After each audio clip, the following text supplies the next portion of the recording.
everyone's playing Tears of the Kingdom.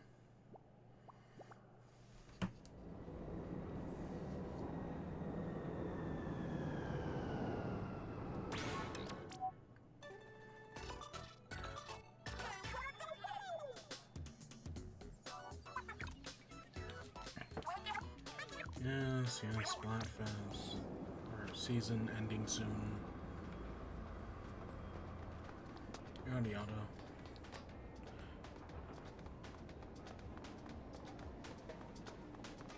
Let's just jump right into things.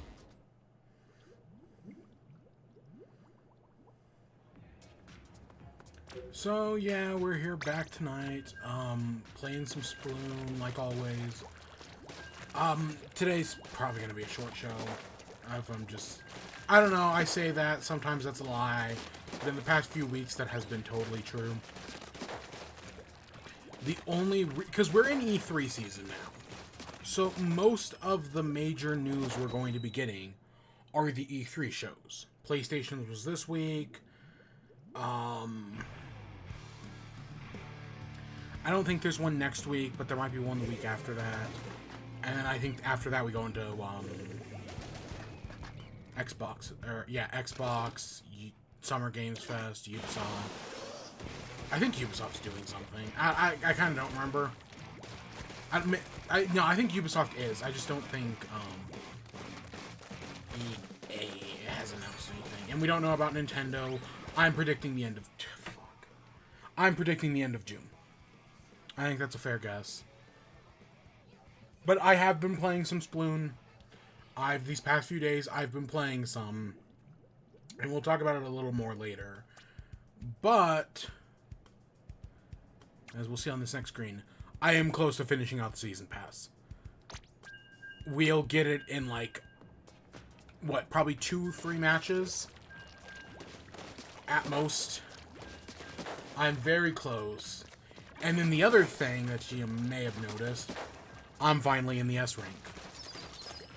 Yep, I finally made it to the S rank. Haven't made much progress in the S rank, mainly because I got stuck with Clam Blitz in the rotation. Ugh, Clam Blitz. But yes, I did finally make it to the S rank. And so hopefully I won't be demoted back down to the A rank at the start of the next season. God, I'd be pissed if I did. But I don't think that's going to happen. Hopefully they just... and see, I don't know how far down they drop you. Because right now we're at S rank 3... Are we at 369? Oh. We might be at 369 or something like that. It's something like that. Yeah, 369. Nice. I kind of... Because I started off at 300. I really hope they just drop me back to S rank 300. Don't drop me down to 100. That would suck. Especially because it takes 170 to play a game in the S rank. But yeah, after, what, like 9 months, I finally made it to the S rank. I've been doing phenomenal in tower control. That's what it all came down to. Is tower control has just been going wonderful for me. You know, doing entire rounds where I'm winning all 5 games, either without a single loss or only a single loss. So that all kind of so finally that all came together yesterday. And yep, I was finally able to get into the S rank, and I just hope I stay in it and they don't immediately boot me out on the first. But we'll see. We shall see, shall we? And then also I've been even in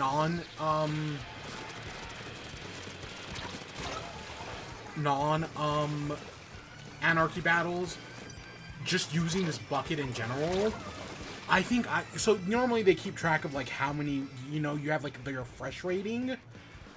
I got this bucket up to a fresh rating of, I want to say it was either 19 or 20. It was really, it's probably the highest I have ever gotten a weapon. I was just knocking it out of the park. And then playing some games today, I got my ass kicked a bunch. But yesterday, I was on a fucking roll. Because I played a bunch yesterday.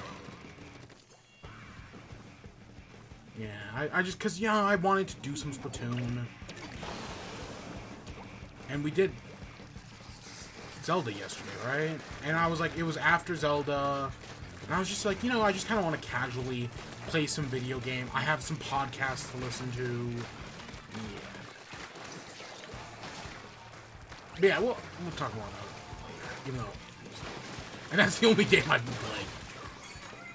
Other than that, we have the PlayStation Showcase, which was earlier this week. It was a PlayStation Showcase, alright. And then, that's it. I mean, I have Fast and the Furious 10 to talk about, because I did go see that. I have not seen The Little Mermaid. I'll hopefully go see that later this week. And then I already have tickets to Spider-Verse on Thursday, question mark. So yeah, I'll be seeing Spider-Verse. I'll be seeing Little Mermaid probably. I don't know. If it doesn't happen, it doesn't happen. But if it does, it does. Part of me kind of wants to, and this is something I've been meaning to do for a while, is rewatch the original. But we'll see. I don't know. I've heard it's not terrible, the new one.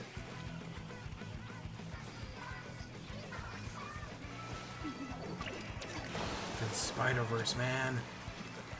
Oh, Spider-Verse.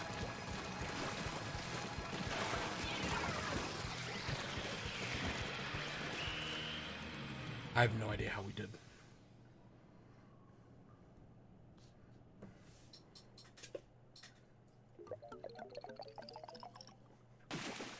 Nope. It was close, though. If we had taken a little bit more at that center.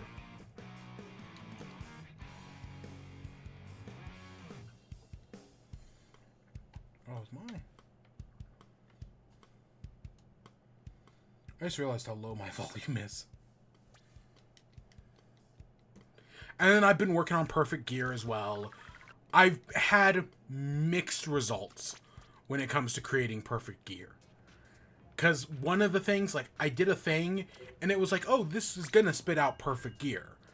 And then I did it, and it didn't. Even though it said, according to the chart, that it should spit out a 3-piece gear, it instead only spit out a 2-piece gear, and the third was, like, bomb defense up or something like that. And, like, the charts didn't have bomb defensive on it. Everything else was correct. So I was like, okay, well, that sucks. So that piece is ruined. But other things I've had work fine. And right now we're working on these contacts, which I literally just have to level up twice. Once they get 2 levels, they'll be perfect. If all my math is correct.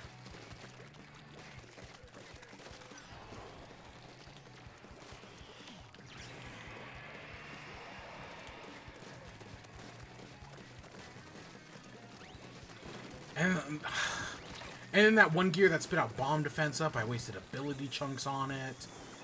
And it got it wrong. And I don't know why it didn't work. Even though it said it would.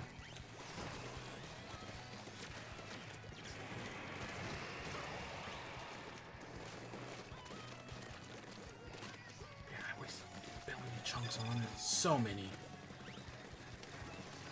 Okay, not insane. You know, I wasted some.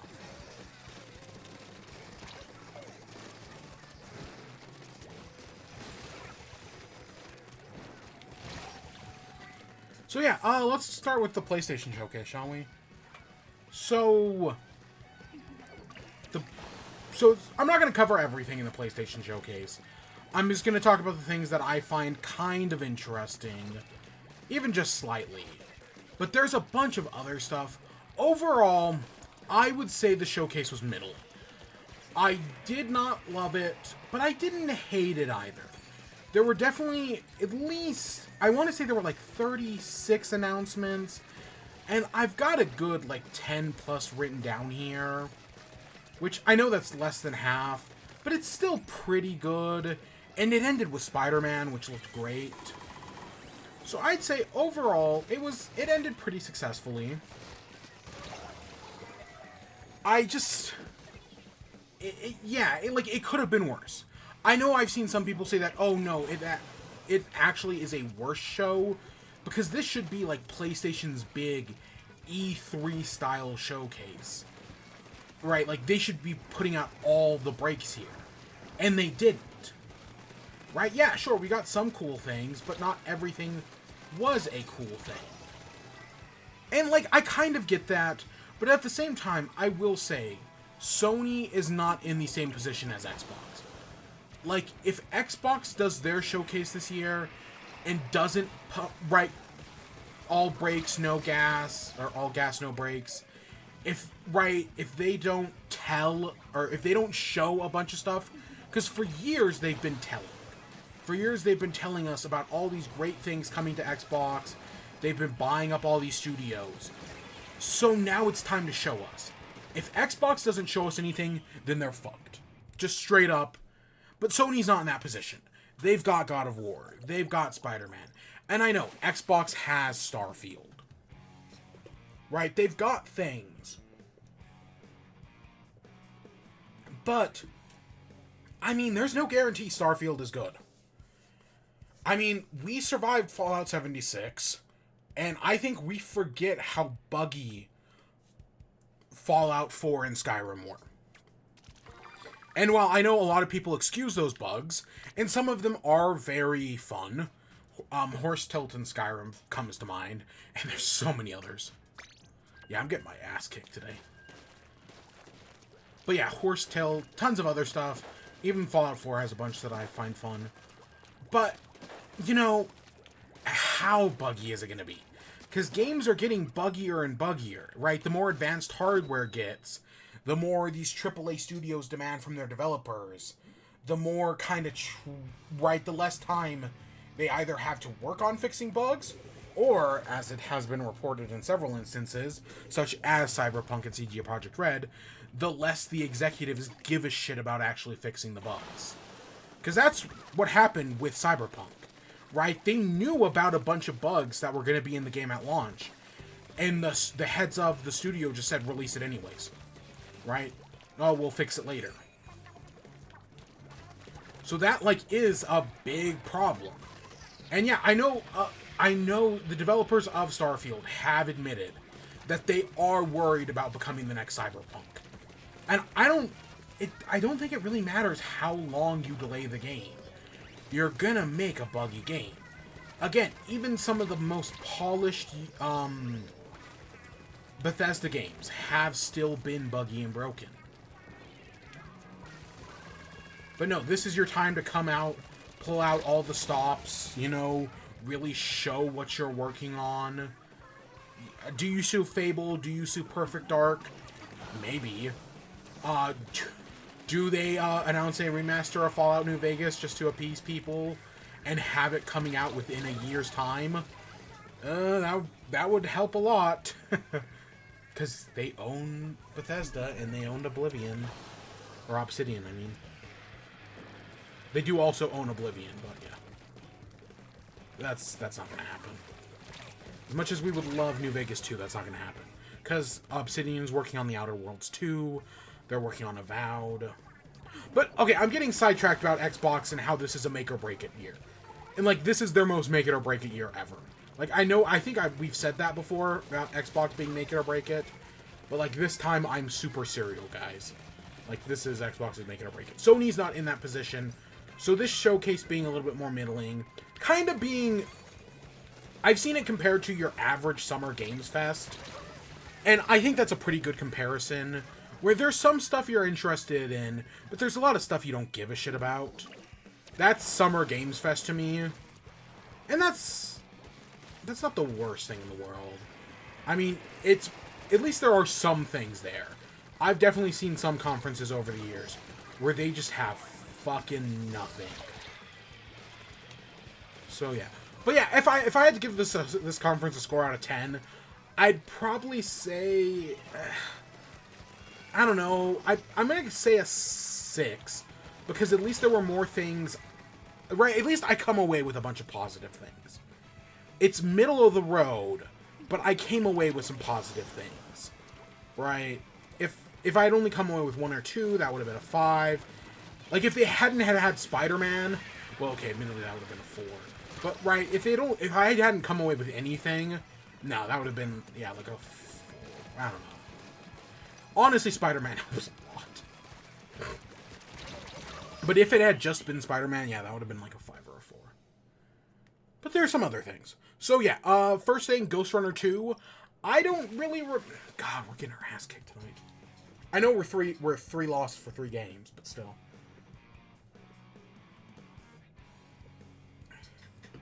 So, Ghost Runner 2. I don't really remember the first Ghost Runner, but I've heard a lot of people talk about it over the past few days, and it actually looks pretty good. Yeah, it actually looks like a pretty decent game, Ghost Runner. And so now they're making a sequel. That's kind of a big deal, you know? But yeah, it's definitely out of everything because the show did not start off very strong. Right? It started with that, like, framed, or that heist money game. Then it showed that super fucking generic space shooter. That samurai game, I think Phantom Blade, that was okay. But it really did not start off strong. But then you got to Ghost Runner, and that was, like, the start of, like, the indie segment. And that's when it starts to get good. And yeah, it looked good.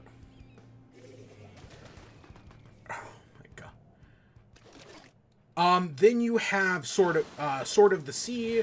This is made by the developers who did Journey, the developers who did The Pathless. They did Abzu, which I've never played. Pathless, which I've also never played, but I do want to play at some point. Pathless has been on my radar forever now. I really should go finally just pick it up one of these days.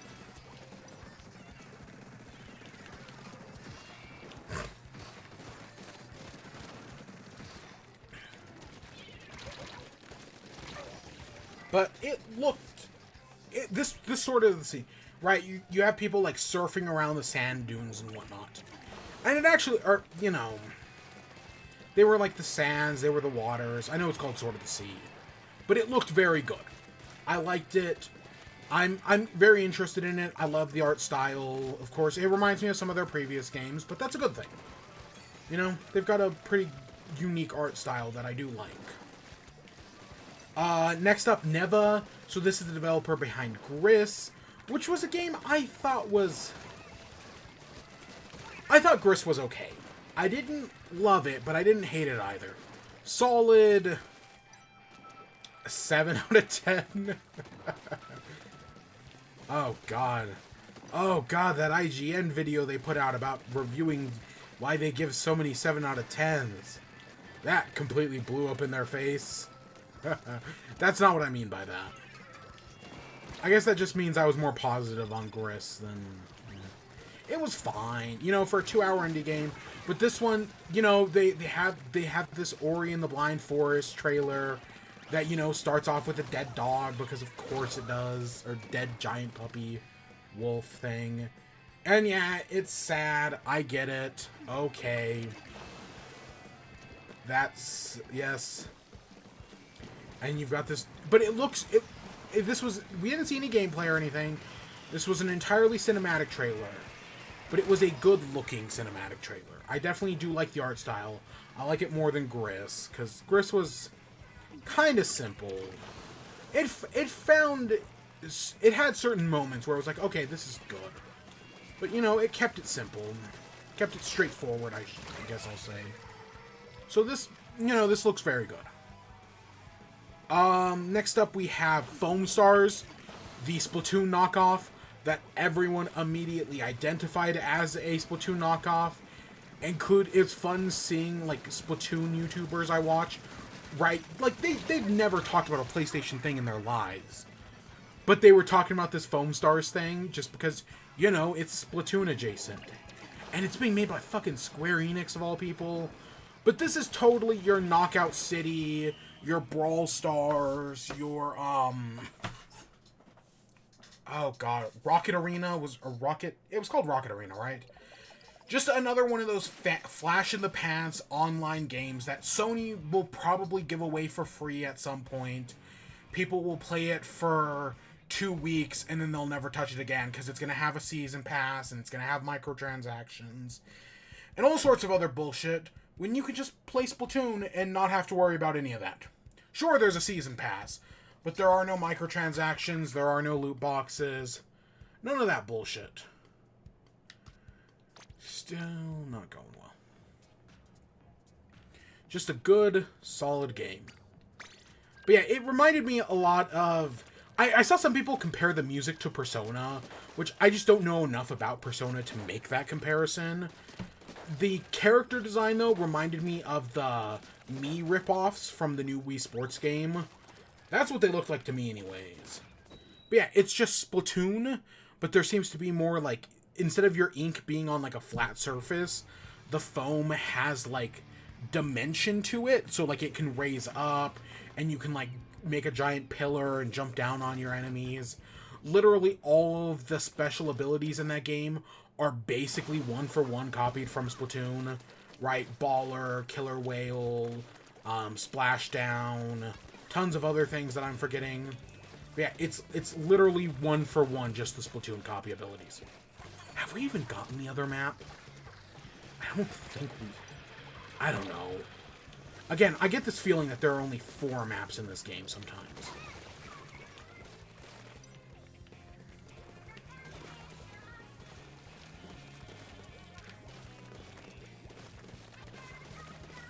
But yeah, whatever.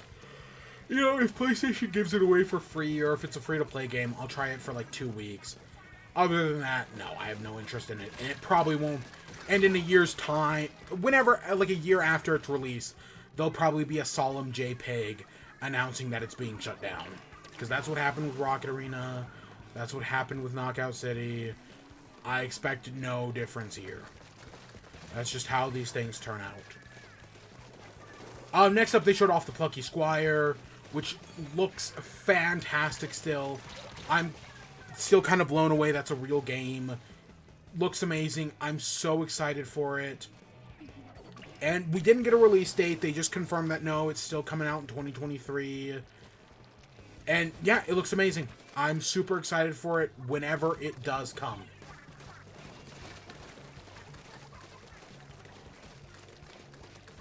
You know, whenever it comes, I'll be there. Because I am definitely interested. I run out at the worst times. I would like to win at least one match tonight, for fuck's sake. No, instead we're just getting destroyed. Yeah, I was at a 20 yesterday, and now I'm not even at 7.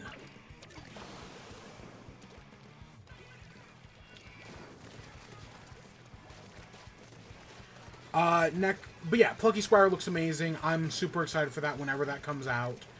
It is one of those great... I've talked previously about how the Switch is kind of getting up in its age. And it is definitely one of those things where I'm thinking, like, do I actually want to pick that up on Switch?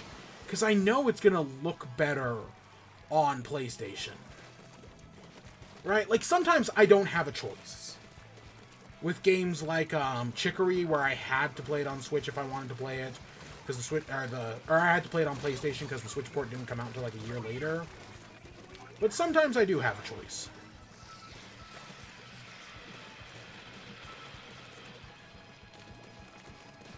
And yeah, I'm assuming it's launching on Switch at the same time. Let's see how we did. But yeah, Plucky Squire looks great. Oh god, we got our ass kicked again. Oh wow, they had so much of our territory. And then this should get us to max level. Maybe I'll go play some Salmon Run. Because it's not going well.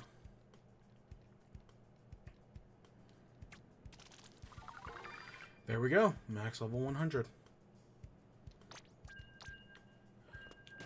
So, Next up, Final Fantasy 16. It still looks fine. I've the last Final Fantasy game I played was 6. I never even played 7. I've admitted that. At least I think I've admitted that before. Definitely never played anything after 7. God, no. I never played 13. Lightning Returns? What the fuck is that? No. And I never played... I was kind of curious about 15. Like, I had a list of games. Before I owned a PS4, I had a list of games on PS4 that I wanted. And Final Fantasy 15 was on there. But, no, I never picked it up. Never picked up... And I technically own... Because PlayStation gave away 7 for free, like, a year ago. And so I do technically own 7 Remake. But, like, there's the Intergrade upgrade, which, if you bought the free version of Final Fantasy 7, you can never actually... They won't even let you buy the upgrade. It can never be upgraded, as far as I know. And that kind of sucks, you know? Because, yeah, I might... If I ever feel like playing Final Fantasy 7 Remake, I might actually pay money for that.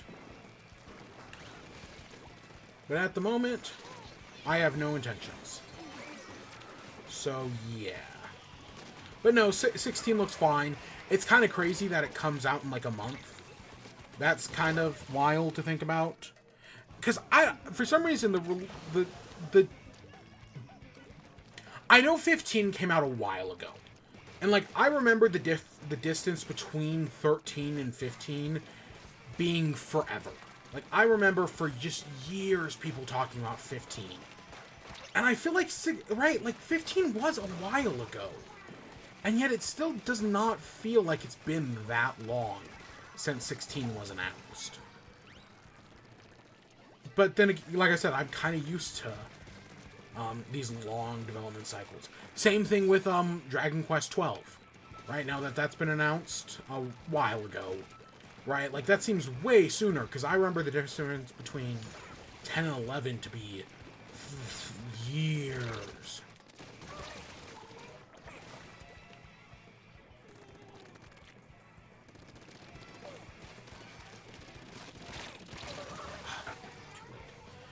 Next up was this Alan Wake 2. I've heard good things about the first Alan Wake. I don't know how well it's aged, but it's probably fine. I don't know, I've been hearing a lot of discussion recently about how poorly some games age. And a lot of it's completely correct. Right, like BioShock Infinite has not aged that well. God, did I enjoy it when it came out. And that's why I will never replay it. Because I know every complaint about that game is completely correct. But in my memory, it will always be good. And that's good enough for me. But Alan Wake is a game I had heard good things about. I don't remember hearing good things about Quantum Break. It's the next game made by Remedy. But I know people did really like Control. I remember people really liking Control. So that does interest me. And I think, I think that was a game that PlayStation gave away at some point. I'm pretty sure I own that one. So at some point, I'd like to give it a shot. And then, yeah, so Alan Wake 2, cool. Cool. Yeah, I definitely do want to check out Control.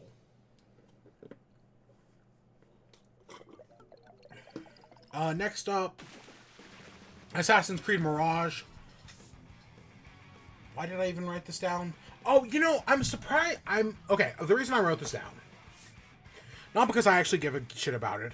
Again, fuck Ubisoft. They're the company that protects mental and physical abusers, as are Activision Blizzard, as are every other studio in the fucking industry, Nintendo included.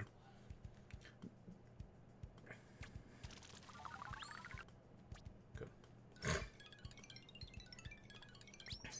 Okay, good.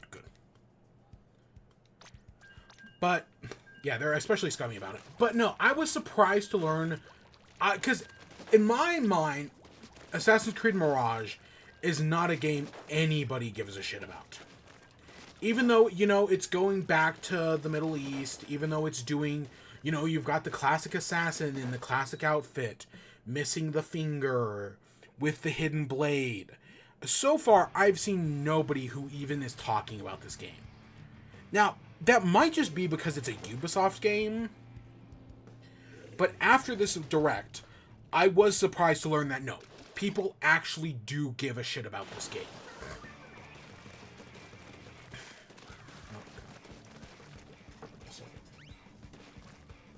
Oh, come on.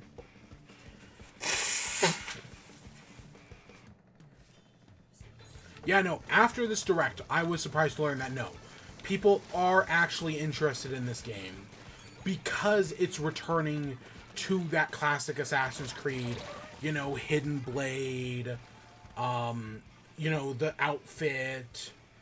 Even though Assassin's Creed, the original Assassin's Creed game, you know, we talk about games that have not held up.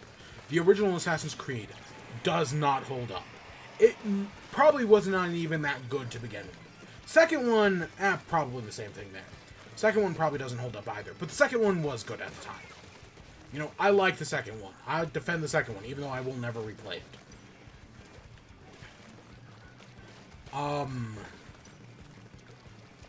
But, yeah, the original one was not that, honestly, like, yeah, there was something interesting there, and I get how it captured people's imagination. But it wasn't that great. And so then going back, and I don't know if it's, I don't think it was a problem with the setting. It was probably a problem with everything else, you know. They hadn't fully fleshed out the game or the mechanics yet or anything like that. I don't know, I don't remember. It's been a decade since I last played it. Well, since I first played it. Because I definitely did not play it at launch. I played it before 3 came out. But we've talked about this before.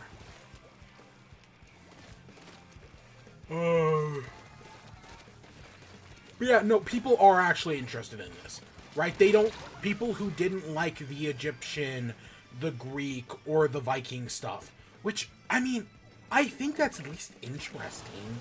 You know, those are interesting settings, unlike the French Revolution, Britain in the 1800s. America was a cool setting. It sucks they botched it. Pirates was also a cool setting. Doing Italy for the 4th fucking time. It was cool the first 2 times, but yeah. So I don't know. I don't know why people are excited for this one. I don't know why people even like Ubisoft games anymore. Honestly, as someone who used to like this is not just me talking about the whole controversy and them, you know, being a horrible company that does horrible things. Just like when you're playing a Ubisoft game and then you think about everything it does and then you compare it to Breath of the Wild or Tears of the Kingdom and how it just fixes all of Ubisoft's main problems, I don't think the new Assassin's Creed game is going to fix any of its problems. It's going to be the same thing Assassin's Creed always was. I don't know. Maybe they'll prove me wrong, but I kind of doubt it. This is where we got Metal Gear Solid Delta, Snake Eater, Delta 3, right? Because it's Alpha, Beta, Delta. It's 3. I get what they're doing there. Okay. Just the CGI trailer. This you know, this is logo reveal. You know, all those logo reveals that people hate. You know, The Elder Scrolls 6, Metroid Prime 4... Fable, Perfect Dark. This is one of those logo reveals that people hate.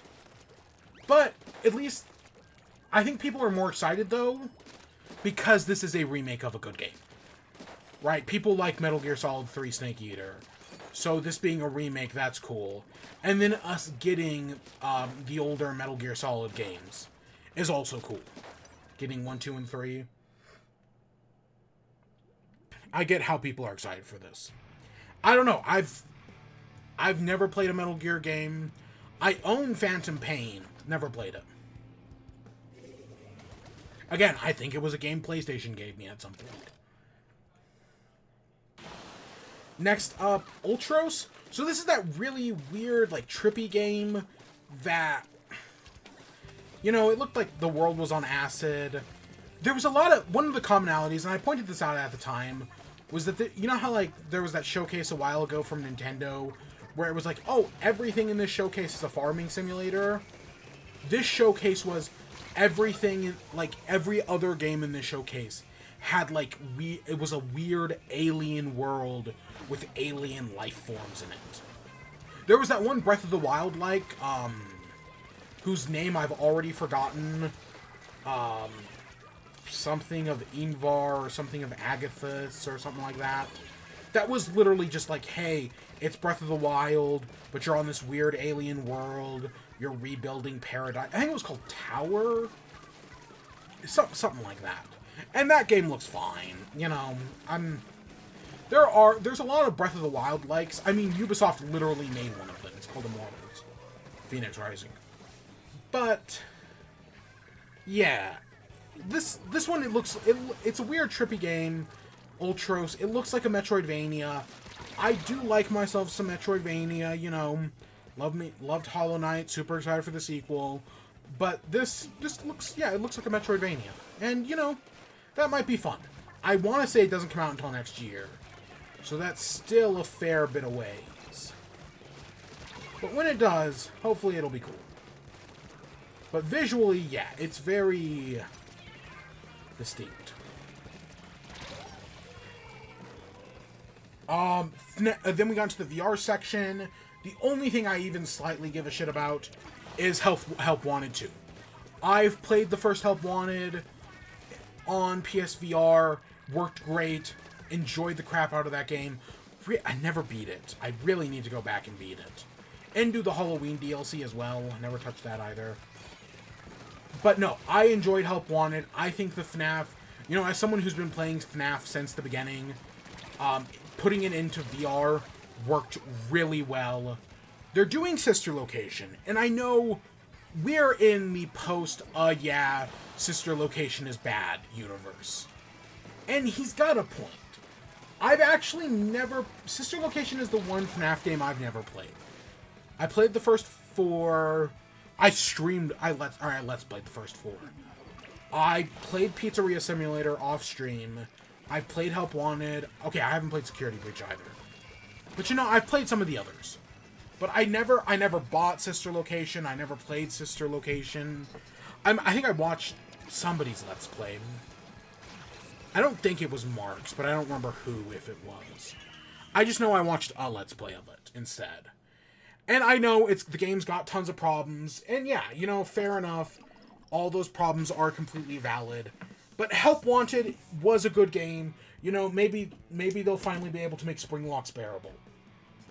You know, take the worst section of the game and actually make it fun. They might not, you know. That's also distinctly possible, because it's Sister Location.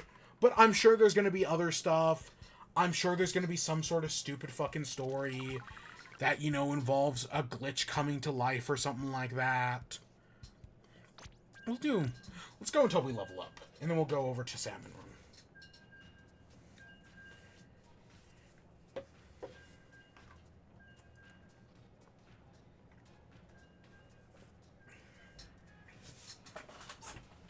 What would I want to see from Help Wanted 2? No idea. Like, we know they're doing Sister Location. I'm assuming it would be cool to see Pizzeria Simulator. I like Pizzeria Simulator, I'll admit. The story is going to be fucking ridiculous. The FNAF lore is already in fucking ruin. I mean, that's why the new game is called Ruin. And that comes out in July. Yeah, the FNAF lore fucking makes no sense. I'm sure this isn't going to help anything. I'm excited for that movie, though. But yeah, honestly, out of every game they have shown for PSVR, this is maybe... Or PSVR 2, I mean. This is the first one where I'm actually like, you know what? I would actually pick up a PSVR for that. Not that I'm going to. Right? Like, I need more than that. But, you know, this is an okay start. They really need... If Half-Life Alyx had been here... Oh my god. That... I would totally change mine, too. If Help Wanted and Half-Life Alyx were both here, I would actually consider start saving up for a PSVR. I would consider actually starting to save for one. But, no. Instead, I'm just going to keep saving up for that Switch Pro that may or may not exist. It'll exist. It'll be real at some point. Which is why I've been saving up for it for a while now. Slowly putting away 20 bucks here, 20 bucks there. And by this time next year, I will have enough money for one. Actually, I have enough money for one in October, but you didn't hear that from me. Assuming it's going to be like 450. I think 450. I think that's what my goal was. Long-term budgeting, man. Oh, God, you know, I don't remember what I was reading. Okay, side tangent real quick. I don't remember what I was reading. It was like the 5th side tangent. I was reading something about budgeting or something like that. And there was a thing about, like, budgets. Where it was, where I don't remember what the original story was. But there's a fucking story about some guy on Reddit. Or, it's not Reddit, it's 4chan. Where he's just, like, living by the bare minimums. Just eating nothing but ramen every day. But he's, like, saving up all of his money in his mattress. And it's like, oh, yeah, give it, like, 2 more years. And I'll have enough money to, like, buy a house. Because he had saved up, like, I want to say it's, like, 300 or 400K. But he's, like, slowly saving up to, like, buy... He's saving up for, like, $1 million or something like that. And it's like, oh, yeah, in this time in a few years, you know, just by living off the bare minimum needed to survive, you know, the lowest stages of Maslow's hierarchy of needs. Oh, yeah, he's going to get a house and whatnot. He's going to save $1 million. It was like a whole thing. And because I read an article and I kept meaning to look it up. And God, I don't even remember what it was. I don't even remember why. Yeah, no, budgeting for a Switch, budgeting for a PSVR 2. God, that... You know, if it got a price cut... Because I was kind of because it used to only be available on PlayStation's website. That's not true anymore. It's now available everywhere. Like, I think I saw one at Best Buy when I went to pick up Tears of the Kingdom. Or something like that. So, it's like, you know, if they were going to give it a price cut, the best point to do that probably would have been before, you know, they put it in all the big box retailers. I mean, they still totally can. If in a year's time it's not selling, they still can. But they're probably... It's gonna be close.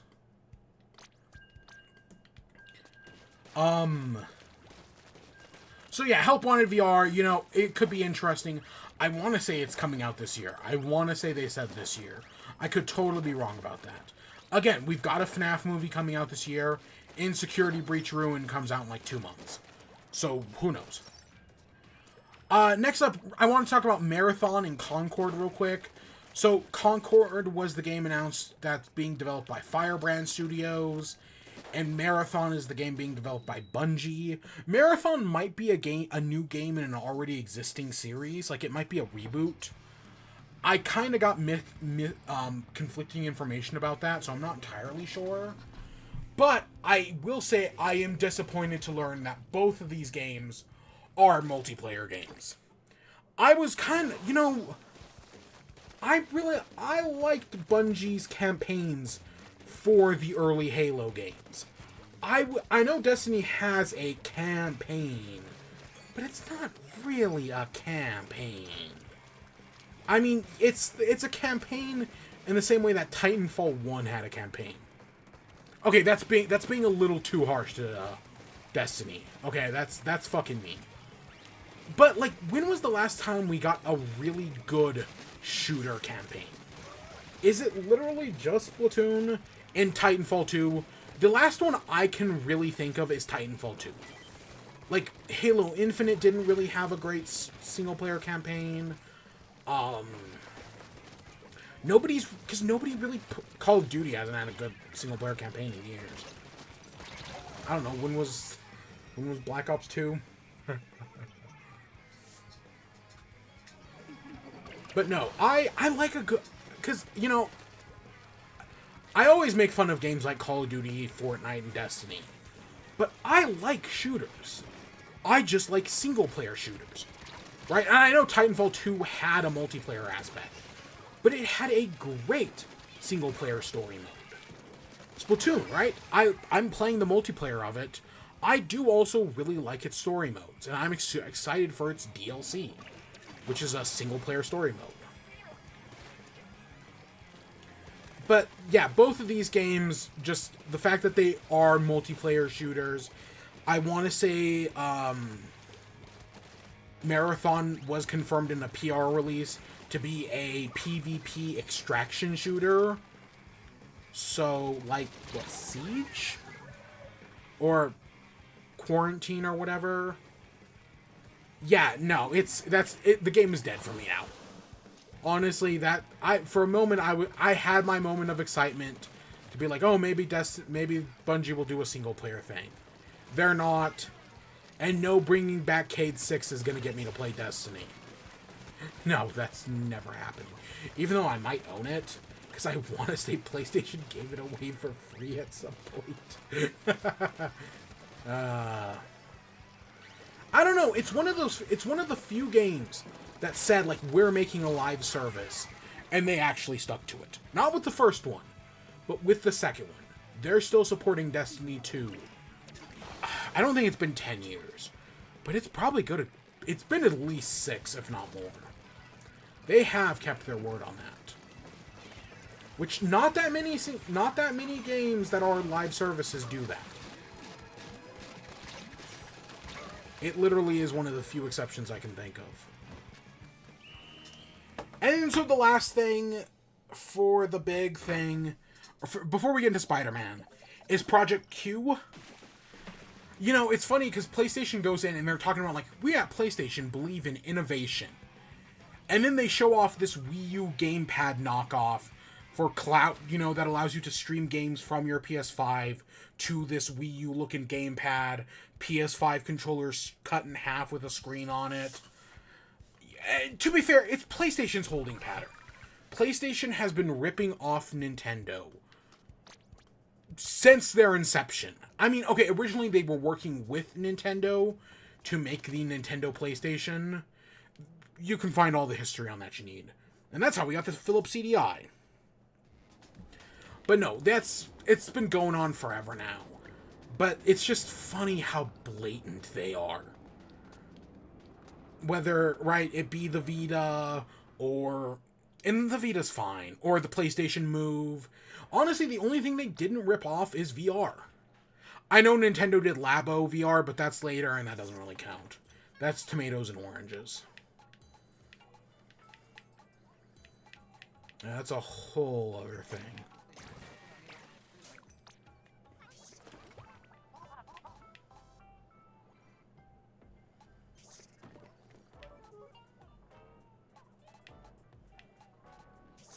Alright, we should have a bunch of rewards here. I haven't been in here in a while.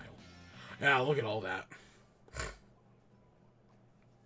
Is our max level reward the Callie and Marie photo? Or is it that beanie hat?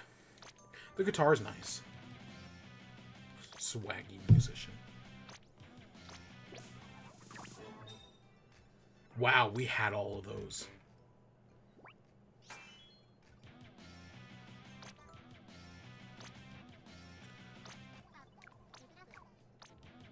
We get a new catalog. Whatever. You know, the next season starts in like 3 or 4 days. Oh, and we got a ZF badge. Cool, cool. Alright, so as we jump into... I have no idea what's in the rotation for Salmon Run. Might be something good, might be something terrible. No idea, did not look up. Admittedly, the map rotation changes here in a few minutes. Not that I don't think it matters for Salmon Run, but still. Oh my god, it's hot. Oh, you can tell it's summer. So let's talk about Spider-Man, shall we? So we got a full... To end off the showcase, they did a full, big, massive gameplay reveal for Spider-Man, and it looked fantastic. Seeing the Venom symbiote... Which, there were a lot of people that were like, oh, we're probably not even going to see that. Like, at most, we're going to see Kraven. But no, we fully see the Venom symbiote. We see Dr. Kirk Connors. there's a bunch of other villains we see as well. During one of the quick shot of New York, we see Wraith, who that's Yuri Watanabe from the first game. Yeah, she becomes vigilante, villain, something like that. So that's what that is, because, yeah, in the DLC, she kind of betrays the police department for a whole number of reasons, but, like, a cab, so, yeah.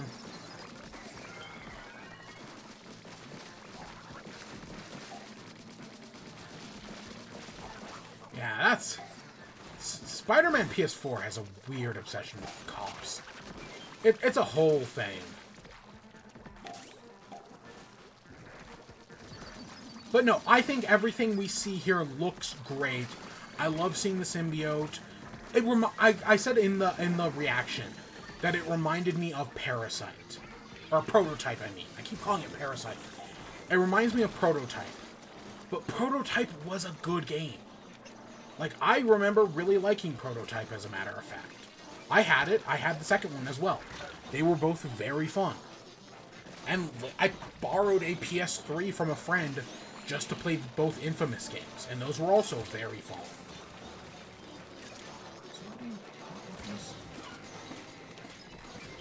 So yeah, there were some... It was a weird era where you had very similar games coming out from... Even though, I mean, in the grand scheme of things, they're not actually that similar, but you know what I mean.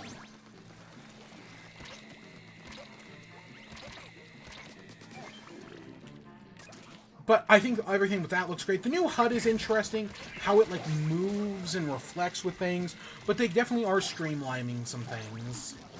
I've seen some people compare all the new stuff we're getting to the Arkham games, right? Like being able to make your own lines, kind of like how you could use a zip caster in the Arkham games.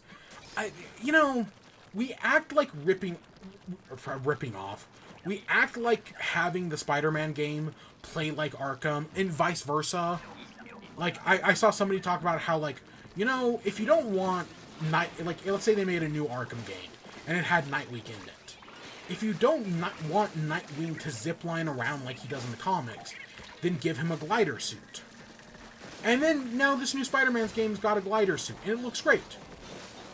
I really do feel like, yeah, it's easy to compare these games, but the comparison's that's not a bad thing, you know? Tons of games take inspiration from others. I mean, I literally just talked about how Breath of the Wild and Tears of the Kingdom take tons of stuff from Ubisoft games and just do them 1,000 times better. Because, you know, they're not Ubisoft.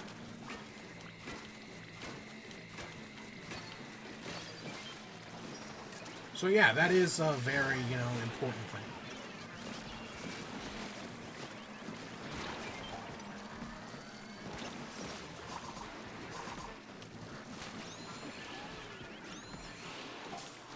But I think everything with that, and then being able to easily switch between Miles and Peter, that's cool, right? Just having the gameplay be like, oh, I can't get over there in time, and then you just press a button to switch to Miles. Having just faster modes of transportation is good, because yeah, sometimes it definitely can take a while to get across the city if you're not fast traveling, which is, if it isn't clear from me playing Tears of the Kingdom and Breath of the Wild, that's kind of like how I like to play games nowadays. At least when I can afford to do that. You can't always, but sometimes you can. And then, this trailer is clearly doing something similar to the, previous Spider-Man trailer had this whole, like, helicopter chase sequence with, right, where you're watching Spider-Man, like, chase down a helicopter, and he, as he chases it down, right, buildings get knocked over and whatnot, and it's a cool sequence in the game. But that's clearly what they were doing, and this one, right, the chase of the lizard is doing the very same thing, having all these cool cinematic moments, seeing how everything works out, seeing how Miles and Peter work together. It all looks very nice, getting Kraven and the lizard.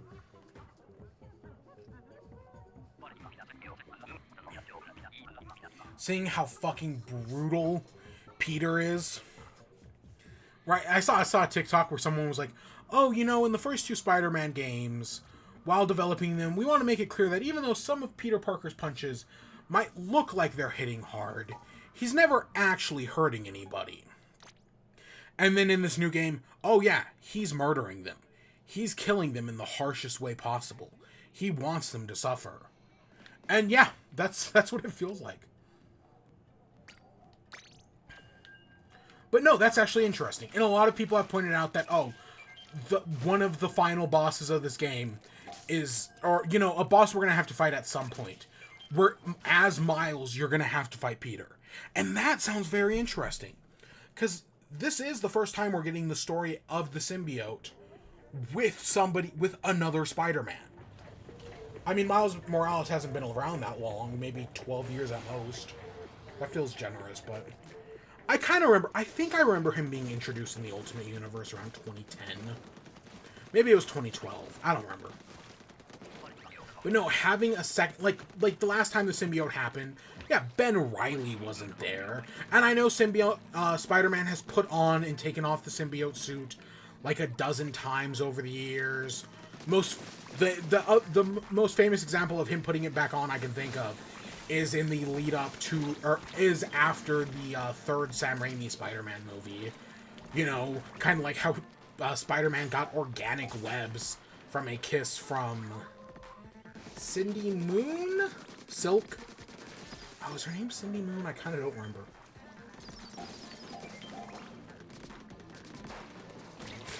Oh, gosh. Get over here.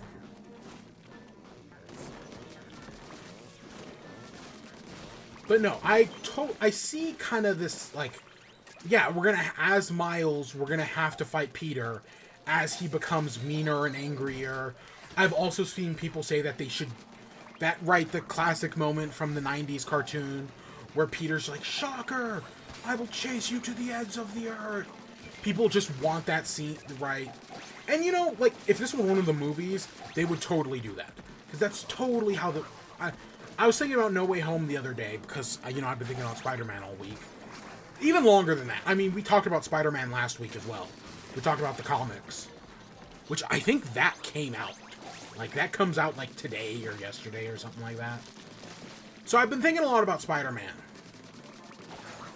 And one of the things about, right, in No Way Home, they just reference a bunch of memes from the movie all the time. Because, yeah, we like that stuff. So I'd actually be surprised if they don't have, especially because you see a shot of Shocker in the trailer on Kraven's like little notepad thing. I would actually be surprised if they don't reference the Shocker. Even if they do it with a different character.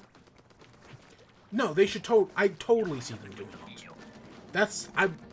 Yeah, it's a fan service moment, but those are fun. Yeah, and No Way Home totally knows that and gives you a ton of them. And they're all very fun. Gosh, I really like No Way Home. God, I'm so excited for Spider-Verse next week. That's going to be so good.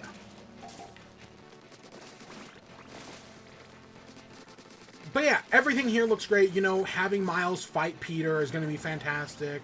Of course, you know, we've also got... Because the other thing they hint at in this trailer is that they need to save Kirk Connors because he's the only one who can cure Harry Osborn, who is the Goblin. And then, of course, there's also Norman Osborn as well. So that's going to be a whole thing. Wait, will this just kill it? Oh!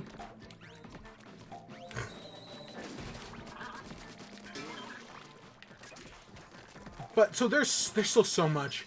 And God, if they don't do Mysterio this time.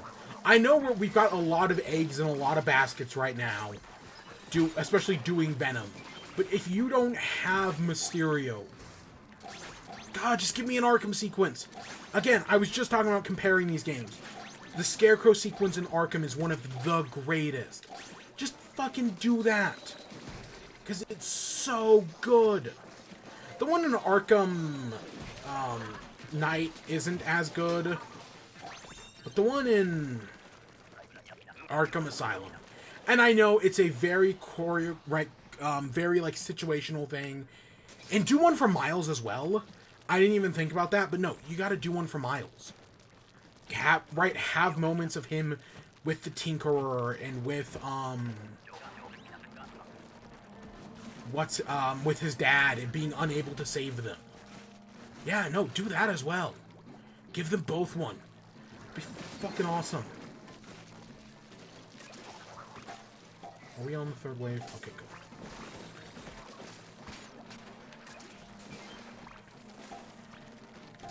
So yeah, that was. It looks great. I'm super excited for it. I know they did not give a release date. They did say that no, they are going to hit 2023. According to the rumors, it's like September. Right? The rumor is like September at the moment. But we'll see. I think it's going to be October, if not November. I don't think it's going to be... September seems too early. But I could see October and November. Totally.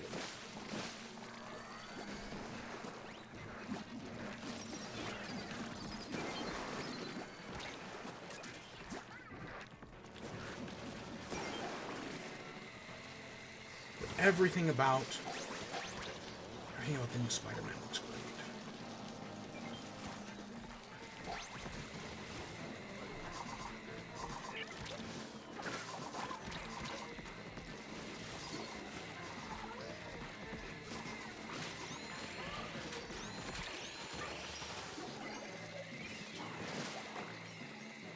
Oh my god, it's so chaotic. But I think we did it. We hit the quota, we're all good.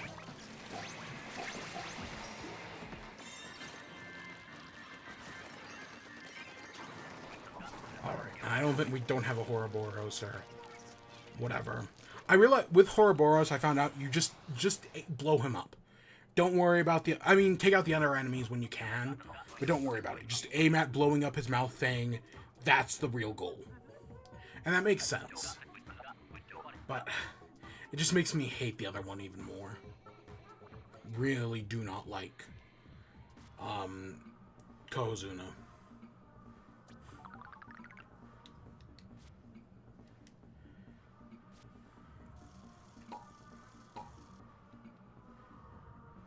Alright, so we do have a WIBE to do, because of course we do. I definitely feel like Salmon Run should get... The fact that Salmon Run's like a whole 3 round... I did not mean to exit out there. The fact that Salmon Run's a whole 3 round thing... Where's...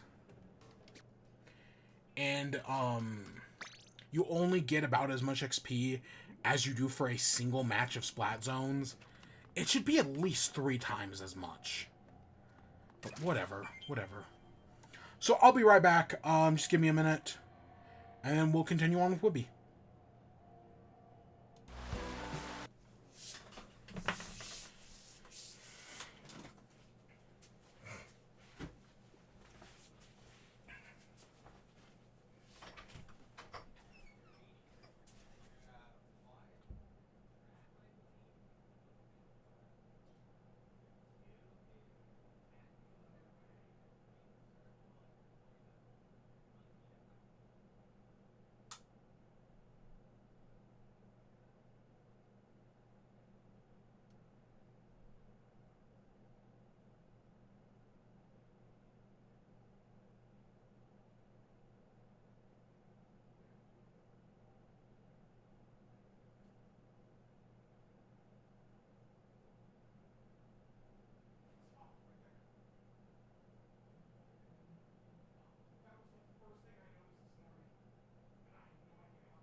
What were we doing?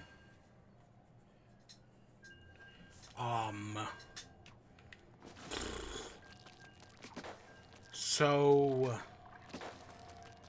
WIBE, I guess? Yeah. I will say, the new Minecraft update, the release date got announced today. June 7th. So that's, I want to say, a week from Wednesday? So that's right around the corner. Maybe it's a week from Thursday.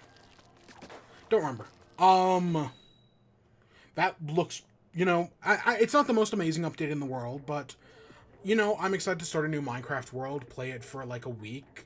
Because, you know, whenever the new Minecraft update comes out, and you play the game for like a week, it's just the best week, right? Those like weeks or two where you're just playing Minecraft are just amazing. Beating the game again for the first time in a while, checking out the new stuff. Even though I don't feel like there's that much to check out in this new one. I mean, camels. I can't think of anything else, but I'm sure there is other stuff. Camels, a new type of wolf, 2 new types. Cherry blossoms are cool. I've said it before. I am excited for cherry blossoms.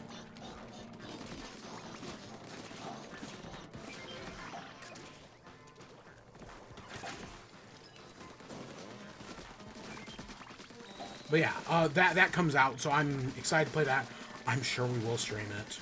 You know, maybe it's time to take a break from Splatoon and do a little bit of Minecraft, you know, just working on that. Whatever the new achievements are going to be, I guarantee... The one thing I am not looking forward to in the new update is the new armor slates. I hate them. Because they're, you know, if they had, like, a function in the game, like, you know, if they did something for your armor, I'd be like, oh, cool, right? You get the armor slates, you get the new function.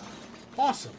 But they don't fucking do anything. They're, outside of the deep slate one, they are purely cosmetic. Which I feel like the way to balance it would have been, keep them at the rarity they are, right? Keep them rare, but make it so that they're infinite use. So, oh, do you want to, you get an armor slate, and then you can just use that armor slate to make an entire set of armor. You know, or maybe even 4 uses would have been better balanced, but nope, it's 1 use per slate, and the chances of finding an armor slate, it's, I want to say, like, the most common one has, like, a 2% chance to spawn, which is just awful. That's just an awful odds. They fucking, I think the armor slates suck. The pottery stuff looks decent, right? That could be fun. You know, just to, like, something to mess around with. I can guarantee you that's going to be an achievement. But yeah, I do not look forward to the deep slate stuff, or the armor slates, at all. And I guarantee you that's going to be one. I feel like, I saw someone recently talking about, oh, you know, Mojang wants to better balance Netherite. I agree with the idea that, no, what they should do is make it, instead of, you know, adding in this deep slate things that just make Netherite super rare, that, you know, make it a lot harder to get, they should just make it a post-game item. Something, because we talked about this in the past, right? That Minecraft doesn't really have a post-game, depending on how you look at it, because you can do anything in the game before you beat the dragon, kind of. Add in post-game stuff into Minecraft, you know? Outside of, you know, the only real post-game stuff is stuff you find in the end cities. That's it. The Elytra. Other than that, you can fight the Wither, you can fight the Warden, you can do anything before you do the Ancient City. All of that before you fight the Ender Dragon. And yeah, maybe Minecraft should have a post-game. Maybe Deep Slate only spawns after beating the Ender Dragon. It would definitely balance things better.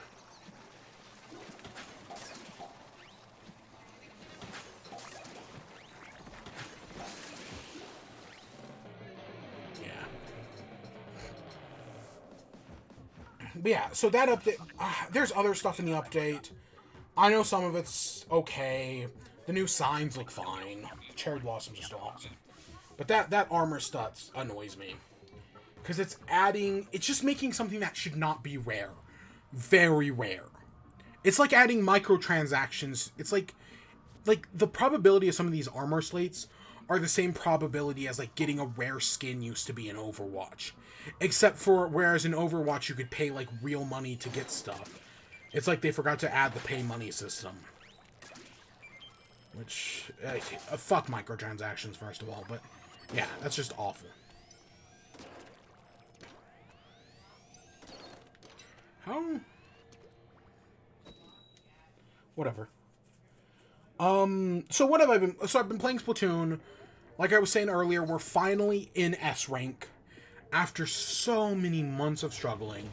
Last time I tried to get in... If you saw the last stream, when I was trying to get into S rank, after trying and failing for days, I was so cynical, so jaded.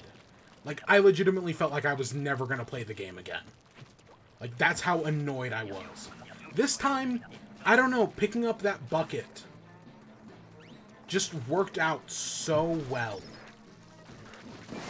that everything just kind of worked. Stars aligned. I had a bunch of great matches. The bad matches didn't go as bad. And yeah, using the Tri-Slosher has been going fantastic. I kind of don't want to get rid of it in the with the new update. And I guess I'm just going to have to pick weapons depending on the rotation. You know, if it's splat zones, use Big Swig. If it's tower control, use Slosher. Assuming they don't nerf the absolute shit out of it. Because Slosher right now is one of the only weapon classes where every weapon is good. Except for Bubbler, but Bubbler may not be good, but it's fun to play. I enjoy playing Bubbler. Everyone who plays Bubbler has a good time playing it. Even if it may not be good. At least I do. Right? Bubbler's fun. I'll defend it. And this is a video game. If the game's not fun, why play it?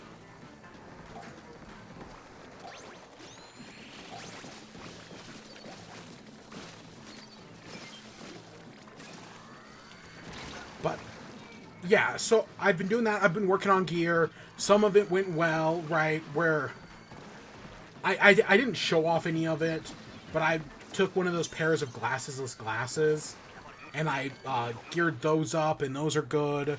I'm just I'm halfway to getting 3 ink savers, or whatever, ink recovery ups on those contacts. I need to do some shirts. Like, most of the gear I do... I have a pair of shoes that I just need to, where I've got 2 of the 3. I just need to get the 3rd one. And I just haven't done that.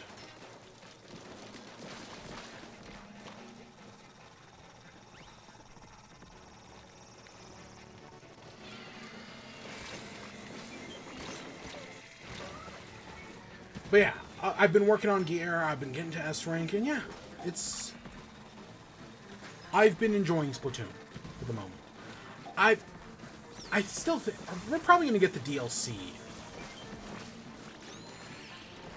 in my prediction is September, so it's going to be a while.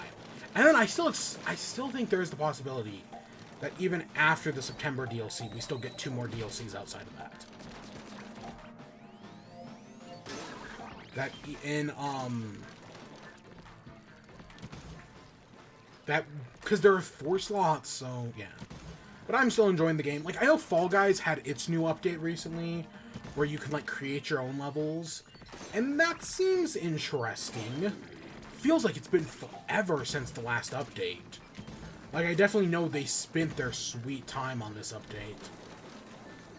But I just don't have the Fall Guys going free to the play was the worst decision Fall Guys ever made. Because it just killed all my enthusiasm for the game.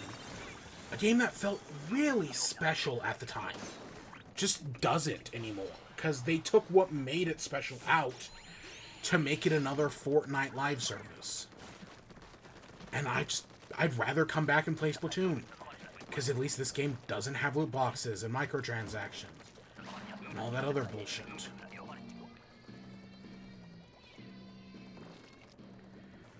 Yeah. But yeah, I've mostly been playing this. Of course, we're still playing Zelda. I'm loving it. We did my longest stream ever yesterday. And I'm sure I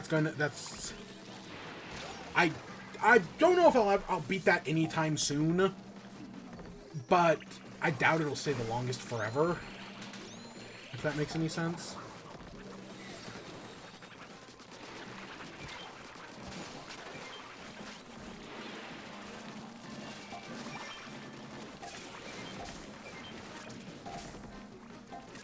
But yeah, that game is fantastic. I've got, at minimum, another 30 hours in it. But it's probably going to go so much longer than that. Because it's a fantastic game that I can just keep playing. And there's still some... Like, we spent all of last stream in the Hebrew region, and we still barely touched the Hebrew region. Like, there are entire sections we just straight up didn't go to. Which is kind of crazy when you think about it. But it's totally true. There are entire sections in the Hebrew region we didn't even touch.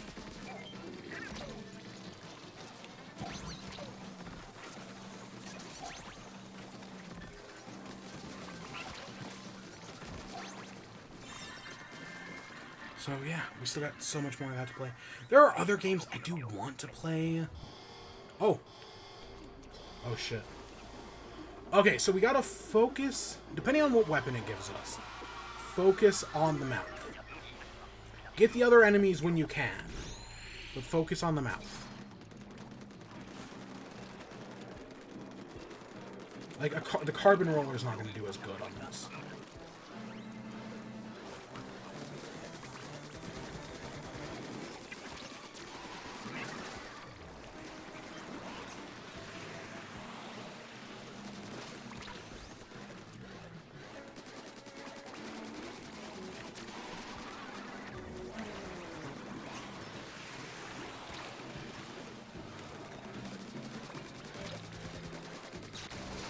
See, there's some damage.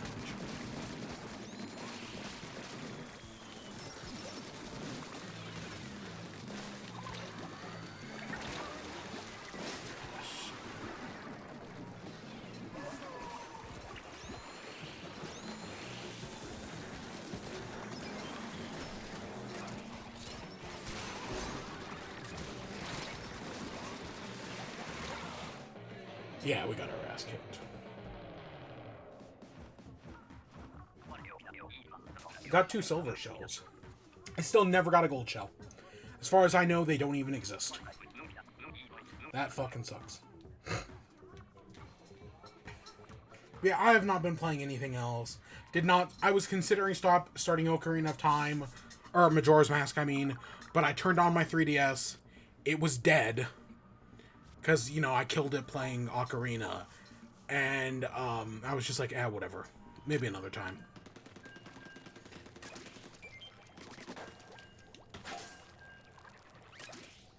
Yeah, there's just so many good games to play, and just not enough time to do it all. And then I'm still waiting for fucking Vampire Survivors to come to Switch. I still have an entire audiobook I gotta get through before the end of the month. Which isn't much time. I'm like halfway through it. And, you know, I would love to be playing Vampire Survivors right now. But, nope. It's only on Xbox. It's, okay, they've got to have an exclusivity deal. That's the only thing I can think of. Is that Xbox has exclusivity on Vampire Survivors for a year. And I'm sure there are other Survivor-likes, which is what we're calling the genre at the moment until we think of a better name, on Switch. But I want to play the one that kind of kicked them all off. Because it's a very easy game to rip off. And there have been plenty of rip-offs already. And I know I could just play it on smartphone, but that's boring.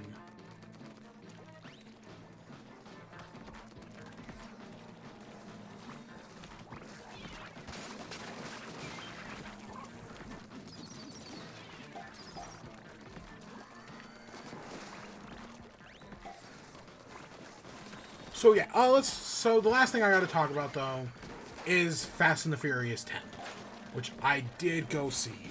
So, I've said it before, I love these movies. If you want a good I'm not gonna go through the entire spiel.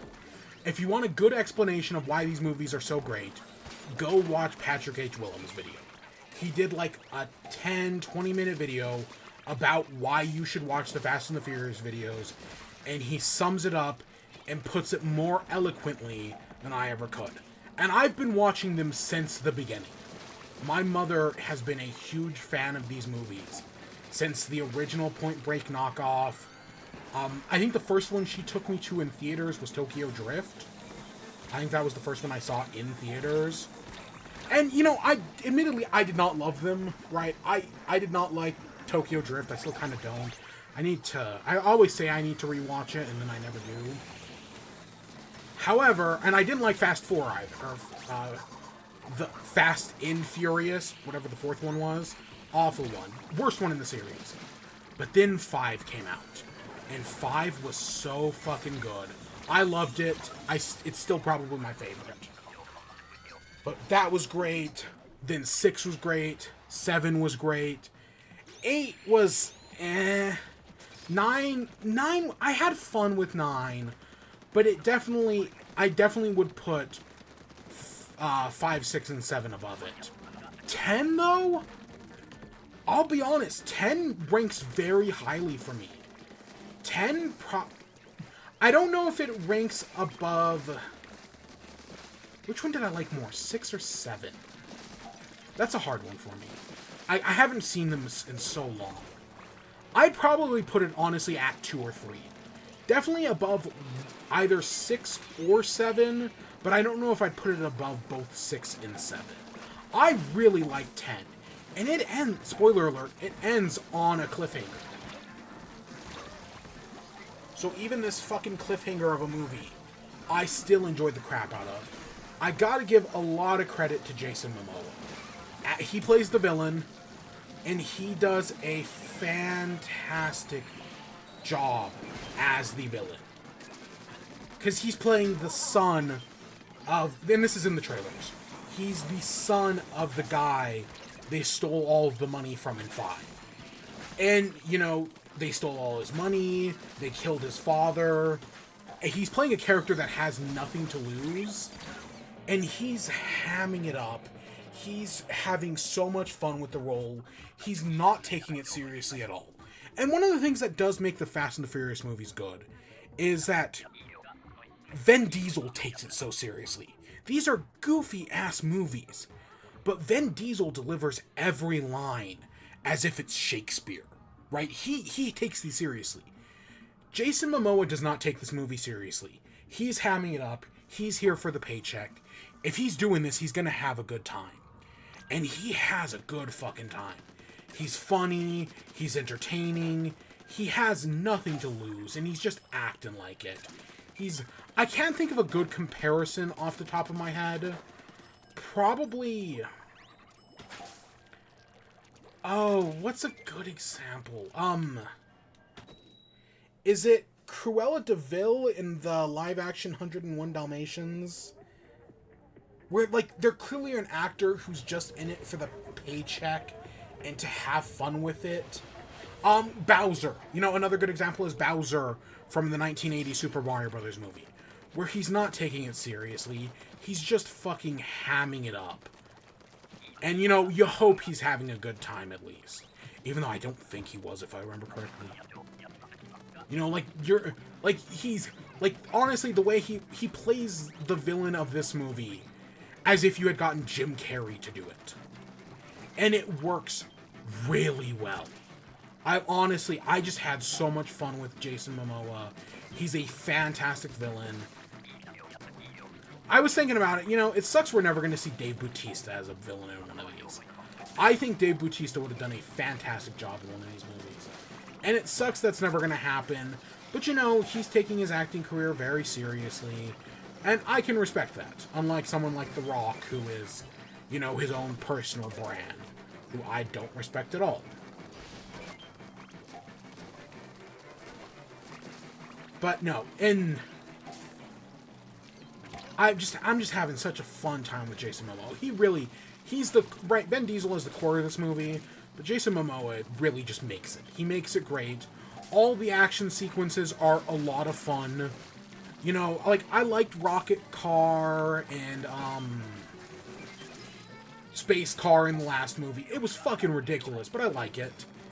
And that's how I feel about some of the stuff in this one. Like, yeah, it's fucking ridiculous, but I love it. And this one definitely, you know, even though the guy who oh, fuck, what's his name? Oh, God, I'm forgetting his name. The guy who directed Tokyo Drift 5, 6, and 7. Even though he did drop out of directing this movie, this one, it reminds me a lot of 5, 6, and 7. It does not feel like 8 or 9. Even though I think the same guy directed 9. 9, you know, the problem is The Rock left a sort of ick on the series that you could definitely feel in 8. You could feel in his own spin-off movie. And you could feel in 9. You could still kind of feel them shaking it off in 9. And 9 was fine. I enjoyed 9. But it's definitely got problems. You know, and outside of the ones that are just, hey, this is fucking Fast and the Furious 9. This was just fun, man. I had so much fun with it. It's exactly what I wanted from a Fast and the Furious movie. It's not too jokey, but it's not too serious either. But Vin Diesel takes it super seriously. Heart's still there. And everything. And yeah, there's just tons of moments. I get, you know, fucking spoilers. Spoilers for Fast and the Furious 10. If you actually give a shit. So the movie ends on a cliffhanger. And it's even bigger than you might think. So this was supposed to be, right, a 2-part finale. You know, kind of like how Hunger Games or Harry Potter or other movies that I can't think of had their 2-part finales. This was supposed to be a 2-part finale. Looks like we might be getting a 3rd, which definitely does feel like we're stretching things a little too thin. Right? Like, I'm willing to accept a 2-parter finale. Go ahead. But 3, I don't know about that. But this movie ends with... So they have still not outrun a nuclear bomb. I hope they do that in the next one. Outdrive a nuclear bomb. That's what I want. I want that more than anything. But he does outdrive several bombs in this movie, including a bomb that blows up on top of a dam that he drives off of as the bomb's exploding behind him. He drives the car into the water, and it's like, oh, he made it out safe. His team's flying in. Then one of the agency agents, I think they're literally just called the agency, because these movies are fucking wild, and Brie Larson's playing Little Nobody, the son of Mr. Nobody, who was played by Kurt Russell in the previous movies. Because, God, these movies are weird and I love them. But, yeah, so his team's flying in, but the new head of the agency betrays him. Because, like, the whole thing is that, kind of like a Mission Impossible movie, where you know how in the beginning of a bunch of Mission Impossibles, they've always been, like, avowed, and now they're off on their own, and they have to, like, solve the mission without the help of the IF, or with the IF actively hunting them. It's kind of like that in this movie, where the agency is, like, actively hunting them, but after Jason Momoa reveals himself and, like, tries to kill the head of the agency, the new head, it looks like, oh, okay, we're gonna have... The head of the agency is helping out Vin Diesel. And then he betrays them and shoots down the plane with Roman and Ludacris and the hacker whose name I don't remember. Because, you know, she was introduced in 8. Nothing wrong with her character. I actually think she's fine. But I just don't remember her name. But yeah, he shoots down the airplane. Meanwhile, Letty and the girl who killed... Oh, there's so much... Fast and the Furious movies are so much fun. I love them. I love them so much. They're not... Are they good? I don't know, but they're fun. And that's all I care about with these movies, because they know what they are. So, in the sixth movie... So, in the fifth movie... Or, no, wait. Okay. Let me backtrack here. In the third movie, they kill off Han. And it's like, because we had just been introduced to Han. But then all of them, 4, 5, and 6 are all prequels to 3. Right? They all take place before the events of 3, before Han dies. And then at the end of 6, you find out that Han was killed by the villain of 7. And it's like this big, like, oh shit moment. But then they brought back Han in 9. And it was like, oh cool, justice for Han. He didn't really actually get his justice, but it was still a cool moment. But one of the whole reasons that leads to Han's death is that his girlfriend Giselle dies. And you know, since they brought back Han and they brought back Letty, it's always been like, well, why can't you bring back Giselle? So the final teaser of this movie is that Giselle shows up in a nuclear submarine to rescue Letty and the guy who that Vin Diesel should hate because he killed that one girl who, you know, Vin Diesel is taking care of her kid. And it's like a whole thing. Because, God, these movies are crazy and I love them.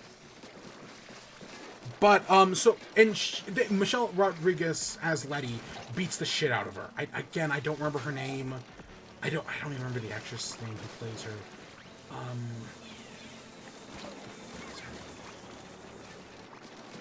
It's wild either way. And they have a whole fight scene because Jason Momoa starts the movie by fatally injuring her, even though she still manages to survive somehow. But yeah, it turns out Giselle's alive, Han's alive. It looks like in the last movie, Han and Giselle are gonna end up together, and we're gonna get a final happy ending, probably. Because even though Han's plane gets shot out of the air at the end of this movie, you know he's not dead. Even though the dam blows up, that should totally kill Vin Diesel. You know somehow he's gonna make it out of it. You know, somehow a car is gonna come flying from, like a boat car is gonna come flying in and save him before the dam explodes or some shit. I don't care how it all works out. I just know it's all gonna work out. And then the post-credit scene teases that that Dwayne "The Rock" Johnson is back. Because famously in the behind the scenes of these movies, Dwayne "The Rock" Johnson and Vin Diesel, even though they're in the same franchise, they fucking hate each other. Because Dwayne "The Rock" Johnson kind of ruined these movies. And so famously, they do not share a single moment on screen together in 8 because they don't like each other. But Vin Diesel has agreed to come back for the final one. And, you know, maybe they'll bring back Ryan Reynolds because he was in one of these. And they hinted that they were going to do something with him. And then they never did. But I would like to see Ryan Reynolds again. That'd be cool. Pete Davidson has a cameo in this movie where he gives Han a muffin laced with, I want to say it's LSD, but it might be another drug. And so as Ludacris and Roman start fighting, he's just tripping balls while watching them. And then Ludacris writes them out to the international police. Or Pete Davidson does. These movies are crazy. I love them. I love them so much. I am disappointed because Jason Statham's character comes in and he does have a fight with Han because he thinks Han's trying to kill him. And I'm disappointed Han doesn't win that fight. Instead, Jason Statham does the fight, and instead Jason Statham wins the fight, but then he saves Han's life from being killed by some military guy or something like that. I don't know. It's super disappointing. I just saw something about The Rock or John Cena about them not being able to lose a fight.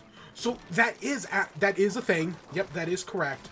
And it's specifically The Rock and Vin Diesel both have a clause in their contract that they're not allowed to lose fights, which means that the one time they fought on screen, they kicked the crap out of each other. but the fight ended in a draw because neither of them are allowed to lose or to look bad. It's actually kind of stupid, and it's one of the many reasons they kind of hate each other. But I actually really hope that Vin Diesel, for the final movie, actually allows him... Because he's, like, writer, director on these movies. Right? Like, he works on... He's not the director, but he, like, works behind the scenes on the writing process. It's kind of like... It's kind of like Sylvester Stallone in the Rocky movies. Like, he really gives a shit about these movies. Right? Like, these are his children. He cares so much about them. And he is the heart and soul of the franchise. So I really hope in the next one, he lets himself lose a fight. Because I feel like that would be so much more impactful if after 10 movies of him winning every fight, he finally loses one. He gets his ass kicked. That would mean something. That would matter. That would, like, show you how seriously these things are. And maybe he loses the fight to, I don't know, Dave Bautista? That'd be cool. I would love that.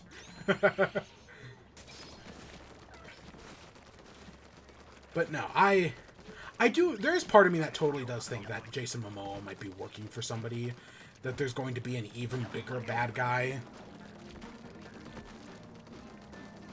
The actor that plays Aquaman is in the 10th one, and he's fantastic in it.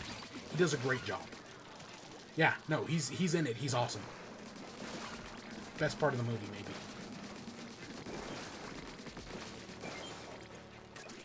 Oh, and John Cena in this one is great. So John Cena is like a very likable person, right? He's a professional wrestler, but he also holds the record for like the most Make-A-Wish visits and whatnot. He's just a very likable guy. But in the 9th one, he plays the villain. In this one, however, he's the one taking care of Vin Diesel's son. And it actually, like, he's allowed to be charming in this movie, and it actually works really well. I like John Cena in this movie. Because, yeah, in the last one, he was, like, super serious. Because, you know, he had to get penance because he had killed his father on accident, and Vin Diesel turned his back on family that one time. But it's all about family, so in the end, you know, they end up making up and whatnot. But no, I like The Rock, having John Cena actually be, like, a family man in this one worked. Of course, this is still that weird thing where, is Paul Walker's character Brian, is he alive? Is he dead? I don't know. Because at the start, so Paul Walker died during production of the 7th. And in the 7th one, they pay massive tribute to him. But then in the 8th one, they talk about his character Brian as if he's still alive.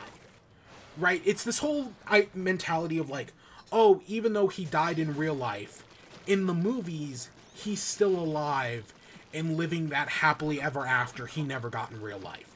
It's basically breaking the fourth wall, but it's very sincere, very heartwarming. But at the start of this movie, it looked like they were finally like, oh no, in universe, he's also passed away. And I was like, oh, okay, cool. And then, like, and that's, like, how the movie kind of starts. Not 10 minutes later, like, some shit finally go down, and they undo that. And nope, as far as we know, he's still alive, and he's still, like, hanging out with their kid. They really should have just cast somebody as him and Mia's son, and just kind of rolled with it. Because it's really weird that Mia's at the family barbecue, but her child and Brian never are. Like, it's just this weird thing. But, like, the original sentiment is fine, but it looked like for a second they were actually going to address it. Like, they were going to actually be like, no, he's dead both in real life and in the universe as well. God, these movies are wild. Oh, 100%. Yeah, this is totally one of those TikToks, but instead of Subway Surfer, I'm playing Splatoon and getting my ass kicked.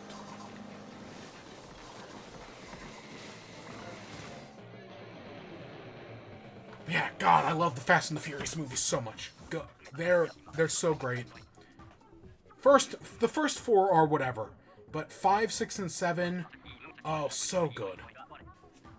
And yeah, I'm super excited, because this one ends on a cliffhanger. What are they going to do for the next one? Oh my gosh. And then there might be 2 more? It's crazy. Love these movies to death. Alright, we'll do 1 more game. And then I think I'm going to call it for the night. God, anything else I got to say about it? I enjoyed it. I don't know. Are there better things to watch in theaters? I mean, Spider-Verse comes out on Thursday. So, yeah, probably. But I enjoyed the crap out of these movies. They're just so much fun. And, you know, critics just don't understand. Because they take everything super serious. But, you know, not everything has to be If everything was Shakespeare, then we wouldn't have Fast and the Furiouses. And that does not sound like a world I want to live in.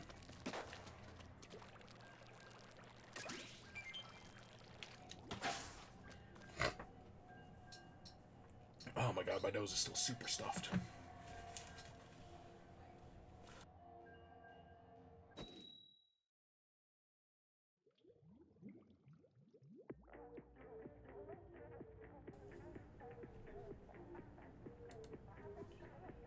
Alright. Saw a video of a critic that was confused about Mario getting the cat power-up. Yeah, it's, There has never been a larger divide between critics and audiences than there is right now. And yeah, the Mario movie, Fast and the Furious, all of them apply. And like these movies, the Mario movie, Fast and the Furious, they have problems, but they're still fun movies. And sometimes critics just can't look past that.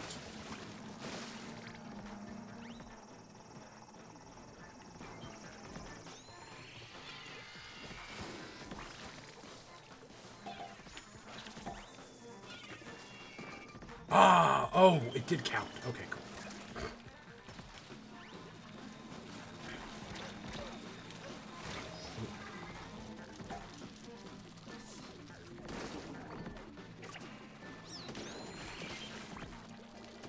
But yeah, so in the next week, like I said, Spider-Verse comes out on Thursday. I also do want to see The Little Mermaid at some point. I maybe on Tuesday I'll see that. Then I'm seeing Spider-Verse Thursday, so we'll definitely talk about that next week.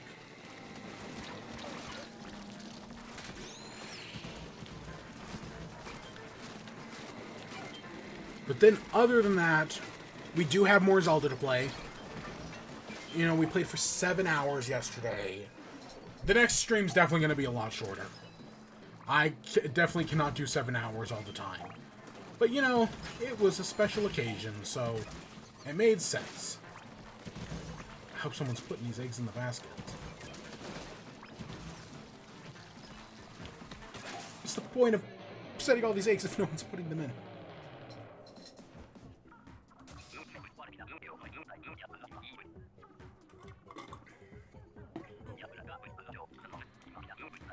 So yeah, we will definitely be back with more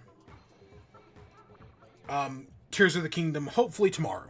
Probably not, definitely, maybe for like, I don't know, like 3 to 5 hours. That's a lot more realistic. But yeah, it looks like I know they say don't end on a loss, but we're gonna end on a loss. Fine. It's never stopped. I mean, I've lost so many games today. I'm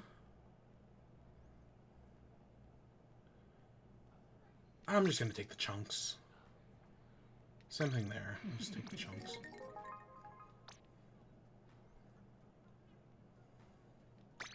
I need the chunks where I can get them. I spent so many chunks in the past 24 hours.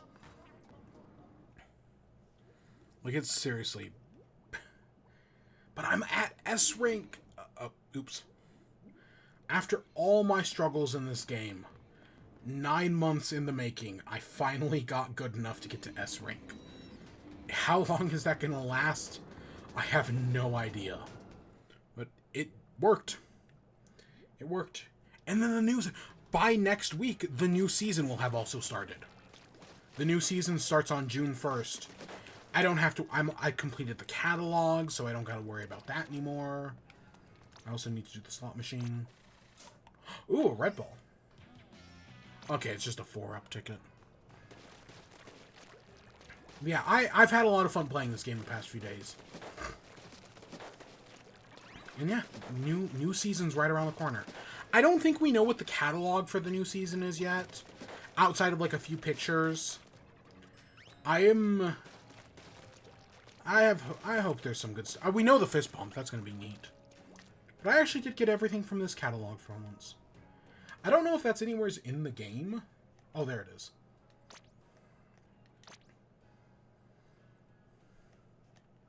Oh. Oh, yeah, I think maybe we can only see the catalog in the app. Maybe that's it. But yeah, it goes for just until the 31st. But yeah, so next week we got a new update. That's going to be cool. But yeah, we're going to do more Zelda. We're going to do more Splatoon. Minecraft gets a new update in 2 weeks as well. So we'll probably be here for that. We got a lot of good streams on the horizon. And then Pikmin's in like a month and a half.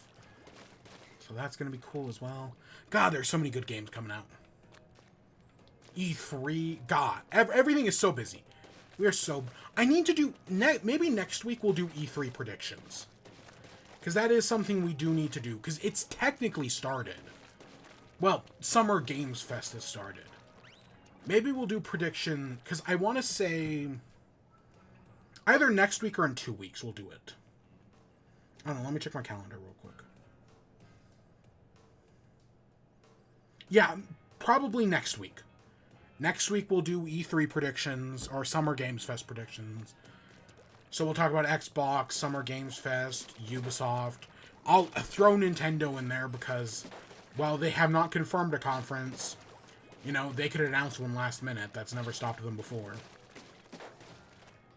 Probably in late June, though. So yeah, lot of things on the horizon. Oh boy, am I excited. But for tonight, I'm going to bed. I am tired. It is time for me to go to Sleepy Time Junction. Oh god, and then one of my roommates is moving out. I think that's in 2 weeks as well. Holy shit. Oh, it's busy. It's a busy time. It is a busy time. But yeah, with that, we'll hopefully be back with Tears of the Kingdom tomorrow. Sometime around, I don't know, noon, 1 p.m. Central Time. That's what I'm aiming for. Maybe a little later, maybe a little earlier. We'll see. But we'll go for a few hours. Yeah. Yeah, until then, I hope you all enjoyed. Stay tuned for more. Until next time. Peace.